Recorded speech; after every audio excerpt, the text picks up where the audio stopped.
தேனி தொகுதி அமமுக வேட்பாளர் டிடிவி தினகரன் போடியில் பிரச்சாரம் செய்தார்.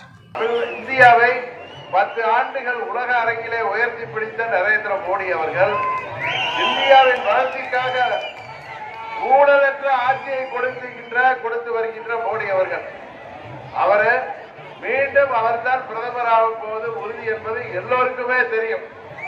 அது ஊரறிந்த ரகசியம். அவர் வெற்றிக்காக இன்றைக்கு நாம் அவரோடு கூட்டணியிலே சேர்ந்திருக்கின்றோம். சில பேர் சொல்லுவாங்க, நம்ம எதிர்கட்சியில் உள்ளவங்க ஏதோ சுயநலத்திற்காக சேரவில்லை, அமைச்சர் பதவிக்காக சேரவில்லை. நாம் சேர்ந்திருப்பது தேனி தொகுதி மாத்திரமல்ல, தமிழ்நாட்டிற்கு வளர்ச்சி திட்டங்களை பெற்றுத் தருவதற்காக. ஆளுங்கட்சியாக இருந்த பழனிசாமி கட்சி பல ஆயிரம் ரூபாய் ஓட்டுக்கு கொடுத்த பொழுதும் அதையெல்லாம் முறியடித்து 40,000 வாக்கு வித்தியாசத்திலே அம்மாவிற்கு பிறகு அம்மாவின் தொகுதியிலே என்னை வெற்றி பெற செய்த சின்னம் குக்கர் சின்னம். அந்த சின்னத்தோடு இன்றைக்கு உங்களிடம் வந்திருக்கின்றேன். இந்த சின்னத்திலே நீங்கள் மாபெரும் வாக்கு வித்தியாசத்திலே என்னை வெற்றி பெற செய்வதன் மூலம் இந்தியாவின் பிரதமராக வர இருக்கின்ற மோடி அவர்களுக்கு ஆதரவு அளிக்கின்றீர்கள் என்பதை எண்ணி பார்க்க வேண்டும். போதை கலாச்சாரம் விடியல் ஆட்சியில விடியல் தரல இளைஞர்களை, வேலை வாய்ப்புக்காக காத்திருக்கின்ற இளைஞர்களை, மாணவர்களை குறிவைத்து போதைப் பொருட்கள் விற்கப்படுகின்றன என்பதை பிரதமர் மோடி அவர்கள் எவ்வளவு வருத்தத்தோடு அன்றைக்கு மேடையிலே சொன்னார். நீங்கள் கேட்டிருப்பீங்க. இன்றைக்கு தமிழ்நாட்டை பீடித்திருக்கின்ற பாதித்திருக்கின்ற விஷயம் போதை கலாச்சாரம். அதுல ஆளுங்கட்சியை சேர்ந்தவர்களே சம்பந்தப்பட்டு இருக்கிறார்கள் என்று நமது பிரதமர் அவர்கள் எவ்வளவு வருத்தப்பட்டார். எனது மனதை உறுத்தக்கூடிய விஷயமாக இது இருக்கிறது என்று சொன்னாரா இல்லையா?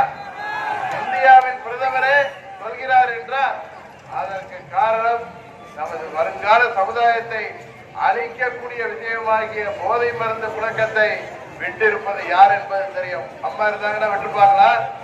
அம்மா இருந்தாங்கன்னா முடியுமா? போதை மருந்து விற்கிறவனா மூளைக்கு மூளை முட்டிக்கு முட்டி தட்டி என்கவுண்டர் பண்ணிருப்பாங்களா இல்லையா? அம்மா அவர்கள் நீட் தேர்வு வராது காரணம் டெல்லிய சொல்றாரு. இவங்கதான் ஒரே கையெழுத்துல எங்க அப்பா நீட் தேர்வை நீக்கிறவர்னால 1 கோடி கையெழுத்து வாங்கி எல்லாம் குப்பத்தொட்டில கிடக்கு. சும்மா ஏமாத்துறாங்க. இப்ப வாக்குறுதியா மறுபடியும் உங்களை ஏமாத்துறதுக்கு, ஏற்கனவே ஏமாத்தி ஆட்சிக்கு வந்து உங்க கோபத்துக்கு ஆளானவர்கள் மீண்டும் உங்களை ஏமாற்றுவதற்கு என்னெல்லாம் சொல்றாங்க? பெட்ரோல் டீசல் விலையை குறைப்பாங்க. ஏற்கனவே பெட்ரோல் விலை 5 ரூபாயும் டீசல் விலை 4 ரூபாய் குறைக்க சொன்னாங்க. குறைச்சாங்களா? கேஸ் சிலிண்டர் விலைய 100 ரூபாய் மானியத்த விலையை குறைப்பாங்க. குறைச்சாங்களா? இப்ப வந்து குறைக்க போறாராம். அவர்கள் தமிழ்நாட்டு மக்களை இழித்த வாயர்கள் என்று நினைத்துக் கொண்டிருக்கிறார்கள். நான் வந்து சொன்னீங்கல்லாம் திமுக தெரிந்தவே தெரிந்தாது. புரட்சி தலைவர் சொன்ன தீய சக்தி அவர்களுக்கு பழனிசாமி மேல் உள்ள கோபத்திலே வாக்களிக்கார்கள்.